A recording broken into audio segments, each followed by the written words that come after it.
გზა, რომელიც მე გავიარე, ტკივილით იყო, იმიტომ რა არსებობს? ეს არსებობს.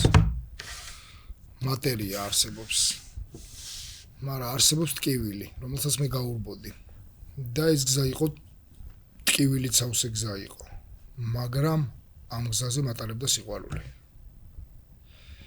სიყვარული დედის, სიყვარული ღმერთის, სიყვარული საკუთარი თავის. და ამ ტკივილში მეხმარებოდა მხოლოდ ეს რა, სიყვარული.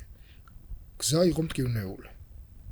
მაგრამ მოუნახე მიზანი, აზრი გამიშთა ცხოვრებაში და ეს იყო სხვა ადამიანების დახმარება, საკუთარი თავის დახმარება და საკუთარი თავის დახმარება რომ მივხვდი რომ შემიძლია საკუთარ თავს დავეხმარო, მოდი მეთქიშხებსაც დავეხმარებ. და ეს ჩემთვის ეს ერთ-ერთი ყველაზე დიდი სიყვარულის გამოვლინებაა, როცა მე ვეხმარებოდი სხვა ადამიანს, მაშინ როცა მეც დასახმარებელი ვიყავი რა.